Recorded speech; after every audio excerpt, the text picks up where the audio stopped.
No século XVII, organizar a festa mais espetacular de toda a França, tipo com iguarias exóticas e teatro de primeira linha, era o suficiente para garantir uma passagem só de ida para a prisão perpétua na solitária. Né, o que é bem louco se a gente pensar bem. Exato. Hoje, brilhar demais no escritório e ofuscar a chefia não leva ninguém para uma masmorra medieval. Claro, mas olha, certamente pode congelar uma carreira corporativa para sempre. E é exatamente essa dinâmica silenciosa de poder que pauta a nossa exploração de hoje. O que prova, né, que a arquitetura do ego humano e aquelas regras não escritas de dominação mudaram muito pouco. A gente olha para as monarquias absolutas e olha para os escritórios com ar-condicionado e mesas de pebolim de hoje.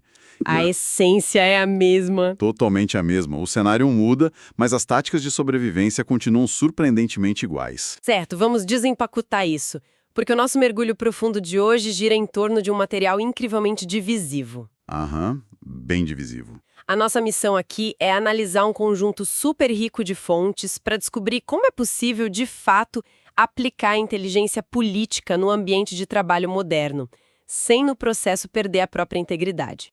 E o centro dessa discussão é aquele polêmico best-seller As 48 Leis do Poder, do Robert Greene. Nossa, esse livro. Uma obra que, dependendo de quem lê, é vista como um tratado brilhante sobre a natureza humana ou como um manual de instruções para sociopatas, né? É exatamente por aí. Um guia para vilões. E é por isso que nossas fontes de hoje formam um mosaico tão fascinante. A gente tem artigos de análise crítica sobre o livro do Greene, tem dados históricos super detalhados sobre a corte francesa e tem também um material excelente de mentoria de carreira da Paula Boarin, sim, que é super prático. Arronto prático. Além disso, trouxemos pesquisas de instituições de peso como a FIA e o Infomoney, falando sobre liderança e personal branding. E também verbetes acadêmicos dissecando o maquiavelismo corporativo. Uma base bem sólida para a gente não ficar só na teoria. Com certeza. E para coroar tudo isso, a gente trouxe um debate filosófico intenso que extraímos de um fórum sobre estoicismo. Queremos entender as engrenagens disso tudo. Como é que essas coisas se conectam? Bom, para entender o impacto desse livro do Greene, a primeira coisa que a gente precisa observar é a estrutura dele. É uma estrutura quase cirúrgica. Ele não joga simplesmente uns conselhos soltos por ali, sabe? Não é um livro de autoajuda comum. Longe disso. Ele divide o conceito de poder em 48 regras absolutas e usa figuras históricas monumentais para ilustrar isso. Cara, ele fala de Júlio César, Napoleão, Sun Tzu, e cada capítulo segue um esqueleto bem rigoroso de 4 partes. Ah, sim. A lei, a transgressão, a observância e a reversão. É um formato super metodológico, né? Isso. Ele dita a lei e logo em seguida narra o que ele chama de transgressão. Ele detalha o destino trágico de alguém que, no passado, ignorou aquela regra específica. Tipo um aviso sobre o que não fazer. Exato. Depois ele mostra a observância, que é basicamente um estudo de caso de sucesso. Alguém que aplicou a lei com maestria e triunfou. E, por fim, a reversão, que explora os raríssimos cenários onde aquela regra deve ser ignorada. Mas aí que tá o atrito ético da coisa, né? Porque muitas dessas observâncias que ele mostra glorificam táticas que a sociedade moderna condena de forma veemente. Totalmente. Pega a Lei 7, por exemplo. Ela sugere basicamente fazer os outros trabalharem para você e, no fim, ficar com um crédito. Credo. Sim. E a Lei 27 ensina a explorar a necessidade das pessoas de acreditar em algo para criar seguidores cegos. Olha, lendo assim de forma isolada, parece de fato um plano de carreira para vilões de histórias em quadrinhos. Trata seres humanos como peças de xadrez totalmente descartáveis. É a impressão inicial que dá, sim. Mas é aí que a analogia das artes marciais se torna muito útil para interpretar esse material.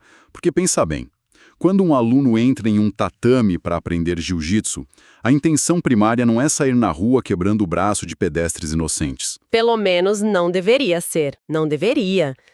O objetivo ali é aprender a mecânica de um ataque para saber como se defender, como desviar de um soco e como não ser pego de surpresa quando encurralado.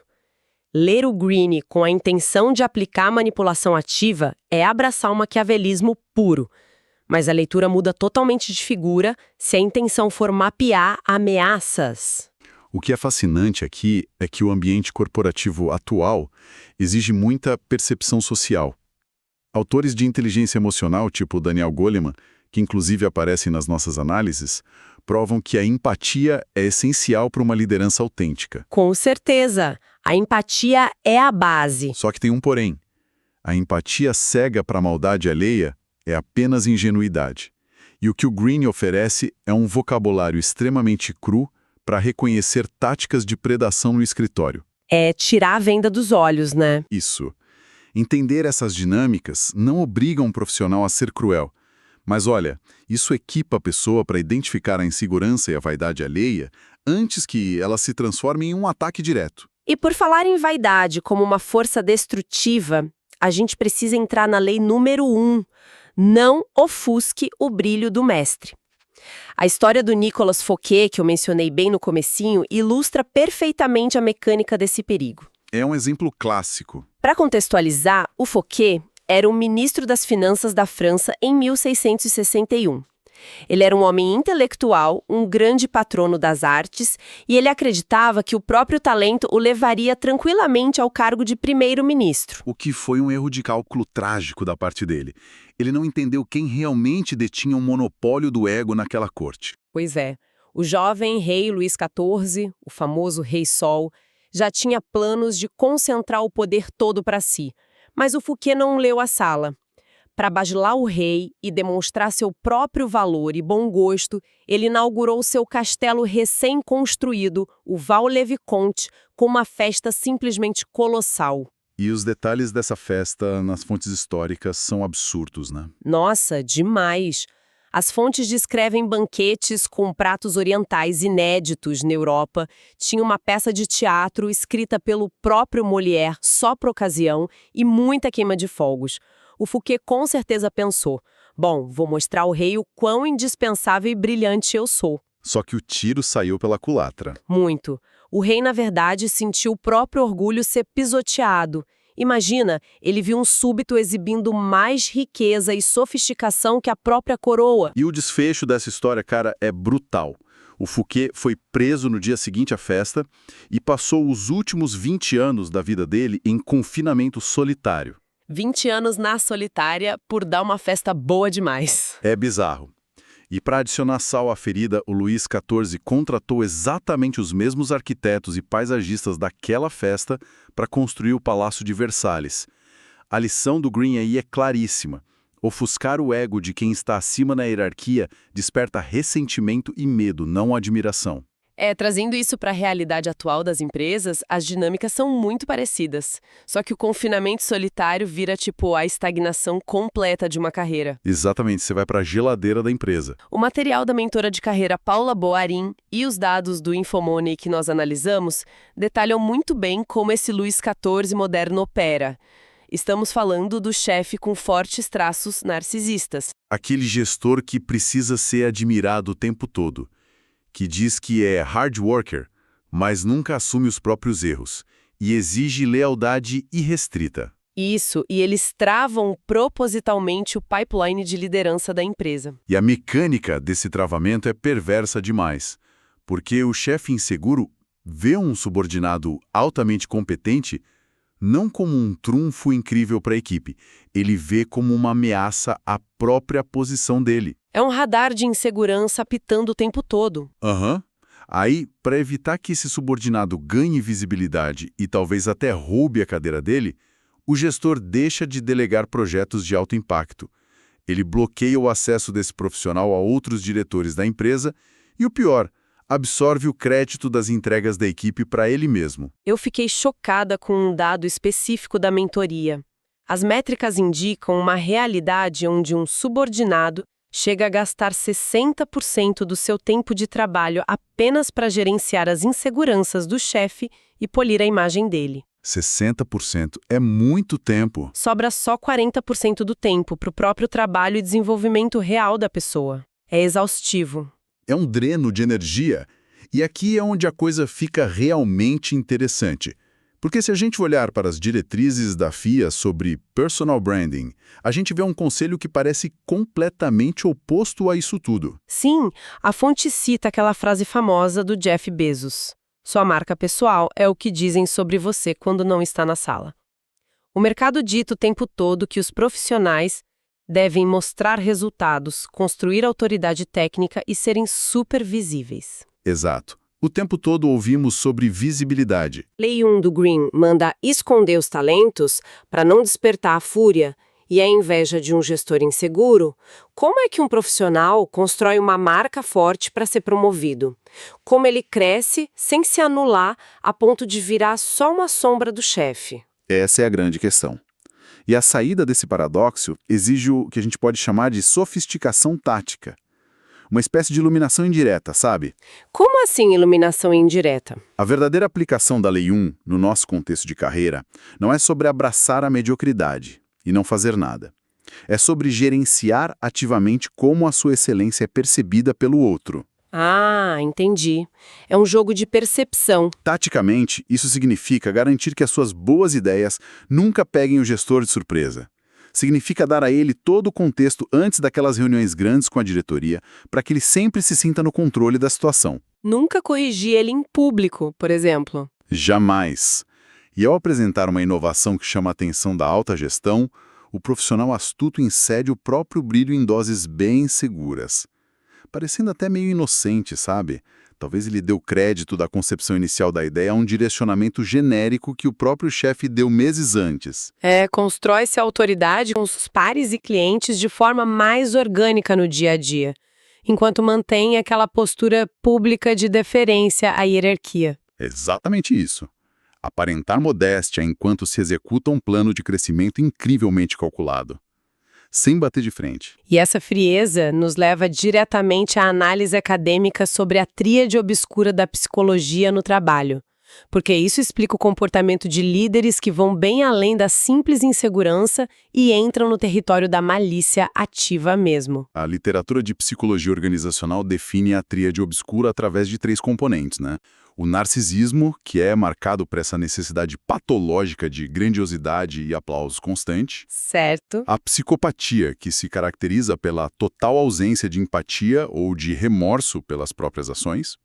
E o maquiavelismo, que é o grande foco da nossa discussão de hoje. Os famosos high max, como as fontes chamam. Isso. Líderes com alto índice de maquiavelismo, os high max, eles são estrategistas focados no longo prazo. Eles não agem por impulso egóico ou a raiva do momento. Eles desenham sistemas reais de controle, ambientes de desconfiança e até bullying corporativo. E uma das táticas documentadas nas nossas fontes que mais exemplifica esse controle é a chamada retenção proposital de conhecimento, ou knowledge hiding. O que é assustador, porque não é só esquecer de colocar alguém em cópia num e-mail sem querer. Não, é super intencional. É um mecanismo pesado de poder. Precisamente. O knowledge hiding é aplicado geralmente de 3 formas bem documentadas. A primeira é a evasão. O líder promete compartilhar um processo crítico com a equipe, mas curiosamente nunca encontra tempo na agenda para fazer isso. Sempre adia, né? Semana que vem a gente senta e vê. Isso. A segunda forma é a racionalização. É quando ele afirma que a informação é confidencial demais ou complexa demais para o nível do subordinado. Desmerecendo a pessoa. E a terceira? A terceira é pura e simplesmente fingir ignorância. Dizer que não sabe onde o arquivo está ou como o processo foi feito. E o objetivo prático de reter esse conhecimento todo é criar um gargalo artificial na empresa. Claro, faz todo sentido. Se a equipe inteira depende de uma única pessoa para aprovar um sistema ou assinar um fluxo que é crítico, essa pessoa se torna insubstituível. Exato. E em ambientes geridos por high marks, ser indispensável é o maior e melhor escudo contra qualquer demissão. Mas vamos olhar para isso de forma bem cínica e pragmática agora. Um pushback tático, digamos assim. Quando o profissional entende a política e percebe que está preso sobre a gestão de um high marks tóxico que usa todas essas táticas, qual é o plano de ação real? Boa pergunta, porque o instinto básico é reagir. Sim, o instinto ensinado por muitos é ir direto ao RH ou subir na diretoria e denunciar a toxicidade do chefe. Por outro lado, o Green tem a Lei 22, né? A tática da rendição, sugerindo curvar-se para ganhar tempo. Só que, gente, aceitar abuso silenciosamente destrói a saúde mental de qualquer um. O esgotamento emocional é real. A opção de confrontar o gestor diretamente e levar um monte de verdades na cara da diretoria ignora uma mecânica sistêmica fundamental das empresas. Pense na corporação como um grande sistema imunológico. Certo. Muitas vezes, o profissional bem-intencionado acredita que ele é o anticorpo que vai curar a empresa, que vai expor a doença, que no caso é o chefe tóxico. Mas a dura realidade que os materiais de carreira apontam é que a empresa, na grande maioria das vezes, já conhece aquele problema crônico. Eles já sabem do comportamento do gestor. Já sabem. O problema é que a diretoria tem interesses maiores atrelados a ele. É a clássica situação do rabo preso. Nossa, sim. Seja por razões técnicas ou porque o cara traz muito dinheiro, né? Exato. Aquele líder maquiavélico pode dominar sozinho uma carteira de clientes vitais para o faturamento. Ou os diretores têm uma dívida de lealdade histórica com ele porque ele ajudou a fundar a área, algo assim. Então, quando o funcionário tenta o confronto frontal e joga as verdades na mesa... O sistema imunológico corporativo não ataca a doença. Ele ataca o corpo estranho que está perturbando a paz, a estabilidade e gerando potenciais processos de RH. E aí o funcionário vira o alvo a ser eliminado. É frustrante, mas é realidade. E a rendição total sugerida pela Lei 22 também é inviável no longo prazo se você quiser manter a sua sanidade. Com certeza. Portanto, as nossas análises estratégicas convergem para 3 saídas que são realmente eficazes nesse tipo de ambiente. Então, quais seriam os movimentos corretos nesse tabuleiro complicado? Bom, o primeiro movimento é o mapeamento de influência para realizar uma transição lateral.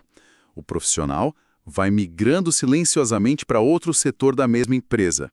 E ele vende essa mudança como um, entre aspas, desejo de aprender novos processos, nunca transparecendo que é uma fuga daquele chefe. Bem diplomático. O segundo movimento, que é mais sutil, é buscar orientação na alta gestão. Você pede conselhos de carreira para um diretor, em vez de fazer acusações formais. Você deixa que as entrelinhas mostrem que há um problema de gestão ali, mas sem nunca formalizar uma denúncia perigosa. É plantar a semente sem sujar as mãos. E a terceira rota que as nossas fontes apontam como a mais eficaz de todas é planejar a saída da empresa, estruturando entrevistas de emprego enquanto ainda se está empregado. Essa é a mais poderosa, porque ela muda toda a psicologia do jogo de poder. É a quebra do monopólio de poder do chefe maquiavélico. Total. O controle de um chefe tóxico se baseia fortemente no medo da demissão que o funcionário tem, na dependência financeira. Quando um profissional busca uma vaga estando seguro e empregado, o cheiro de desespero desaparece da mesa de negociação. E isso aumenta absurdo o poder de barganha salarial. Há espaço real para recusar ofertas ruins. Sim. A inteligência política aqui é operar com a frieza de um verdadeiro enxadrista. O profissional mantém o sorriso diplomático, continua entregando os resultados e jogando pelas regras da Lei 1, não ofuscando ninguém, até o exato momento de entregar a carta de demissão, já com outro contrato assinado em mãos. Perfeito. Essa frieza calculista nos conduz ao debate filosófico mais denso que nós extraímos daquele fórum sobre estoicismo. O contraste aqui é gigante. Gigante, porque estamos colocando duas visões de mundo que são completamente antagônicas na mesma sala. De um lado, a gente tem o utilitarismo frio e manipulador das 48 leis de Greene. Do outro lado, os pilares éticos de Marco Aurélio e Sêneca. É um contraste ontológico mesmo, sobre o que significa estar no mundo. A premissa do maquiavelismo do Greene é que o sucesso depende de manipular o mundo externo e controlar ativamente o comportamento alheio. É uma busca incessante, cansativa por alavancagem sobre as outras pessoas. Sempre vendo o outro como um peão no seu jogo. Exato. O estoicismo, por sua vez, ensina algo totalmente diferente. Ensina que o único domínio real, inalienável, que qualquer ser humano possui é sobre a própria mente e as próprias reações emocionais. O foco estoico não é acumular poder externo. É o controle de si mesmo, o cultivo da virtude, da justiça e da paz interna. Independentemente do caos absoluto que seja o escritório ou aquele chefe.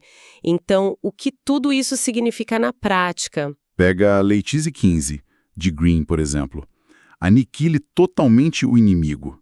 A lógica do Green é que o adversário é um obstáculo que deve ser varrido do mapa, esmagado, porque se sobrar uma brasinha sequer, o incêndio do ressentimento recomeça. Nossa, pesado. Mas no Fórum Estoico, a leitura que os praticantes fazem é o completo inverso disso, né? Sim, para um praticante de estoicismo, os opositores corporativos e esses chefes super difíceis não são alvos a serem destruídos. Eles são, na verdade, equipamentos de treino. Equipamentos de treino. Adorei a analogia. Eles são os pesos pesados da academia, sabe? Que testam e fortalecem a sua paciência, a sua coragem e a sua resiliência emocional diária. É a diferença brutal entre ver o mundo corporativo como um campo de batalha a ser conquistado com sangue ou um ginásio de treinamento diário para o seu caráter. E além disso, essa crítica estoica expõe uma fragilidade estrutural bem grande na própria obra do Green. O livro sofre de um imenso viés de sobrevivência. Totalmente. O Green basicamente compila os casos históricos onde a manipulação deu perfeitamente certo. Sim, e ele simplesmente ignora as infinitas vezes na história em que tentar manipular e controlar os outros resultou em paranoia absoluta, isolamento e ruína de carreira. Condicionar a sua estabilidade mental à sua capacidade de antecipar milimetricamente e moldar as ações de terceiros é a receita definitiva para a miséria psicológica. Ninguém aguenta isso. O que nos leva àquela visão sensacional do Nassim Taleb, que também é muito discutida nas fontes sobre risco. Ele fala sobre a falácia do controle. Essa falácia é incrível de aplicar no trabalho. Essa arrogância humana constante de achar que sistemas super complexos, tipo o comportamento de um departamento inteiro cheio de pessoas diferentes, podem ser roteirizados ou previstos perfeitamente.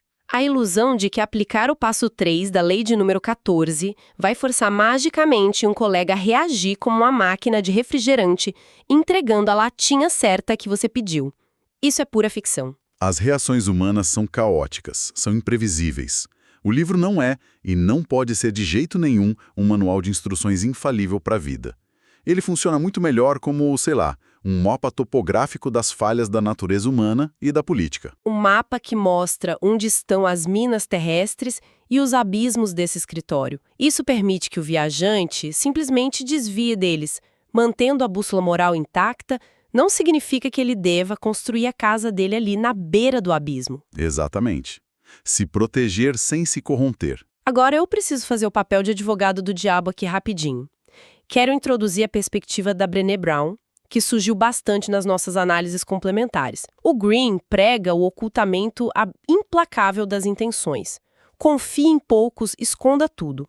Já a Brené Brown passou décadas provando que a vulnerabilidade e a transparência são, na verdade, a base de qualquer conexão humana real e da inovação nas empresas. Duas visões batendo de frente. Mas convenhamos, exibir vulnerabilidade em um ambiente dominado por um líder high-mac não é o equivalente a sangrar dentro de um tanque de tubarões.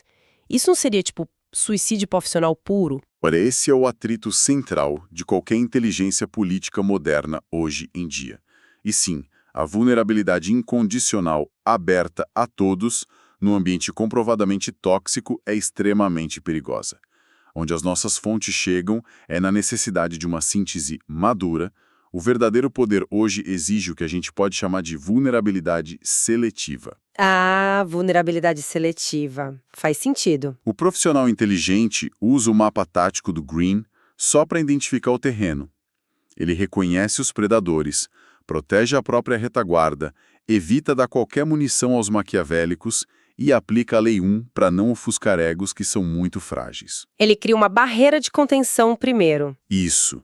E uma vez que esse perímetro de segurança está bem estabelecido, aí sim ele aplica os princípios de transparência da Brené Brown, mas só com aliados muito selecionados, com pares de total confiança e, principalmente, com as equipes que são lideradas por ele. É construir conexões autênticas de verdade, e não apenas redes de submissão baseadas no medo, como sugere o Green. Exatamente. Líderes que conseguem essa fluidez constroem alianças de lealdade genuína e inquebrável. Se conectarmos isso com o quadro geral, a jornada de hoje entrega uma perspectiva bem mais ampla para quem acompanha a gente. Recapitular todo esse material extenso sobre as 48 leis do poder nos deu uma lente desconfortável, mas eu diria que altamente necessária sobre a ambição humana corporativa. Não dá para fingir que isso não existe. Não dá. Vimos que o ego desmedido de figuras como o Rei Sol ainda sobrevive intacto nas nossas salas de reunião. E o valor real de estudar o maquiavelismo não está de forma alguma em se corromper ou virar um manipulador, mas em adquirir uma vacina contra a predação de ambientes tóxicos. Ingenuidade corporativa em favor de uma sabedoria que é tática, mas também ética. A linha entre ser só astuto para sobreviver e ser imoral nas ações é definida inteiramente pelo propósito por trás daquilo que você está fazendo. O entendimento profundo dessas leis invisíveis de poder é o que impede profissionais extremamente competentes de virarem apenas danos colaterais nas guerras de vaidade dos outros. Permite que a gente aplique estratégias de sobrevivência, melhore o branding pessoal e construa carreiras duradouras sem cair nessas armadilhas do ego alheio. É ter a inteligência de não ser feito de refém. Exato. E isso nos deixa com um pensamento final provocativo, uma espécie de experimento mental para todo mundo ponderar. Isso é algo inédito que não foi abordado diretamente nos textos, mas que a lógica absurda de tudo isso exige que a gente pergunte. Nós discutimos exaustivamente aqui como essas leis garantem uma vantagem assimétrica para uns poucos que jogam um jogo sujo. A vantagem de quem manipula. Mas imagina a seguinte cena. Hipoteticamente, pega um escritório onde absolutamente todos os profissionais, do estagiário que acabou de entrar até o CEO, lessem, dominassem e aplicassem essas famosas 48 leis do poder perfeitamente e ao mesmo tempo. Nossa, o caos perfeito. Então, a estrutura corporativa colapsaria completamente em um jogo de xadrez super paranoico, uma espécie de impasse mexicano onde absolutamente ninguém age pelo terror constante de revelar as próprias intenções.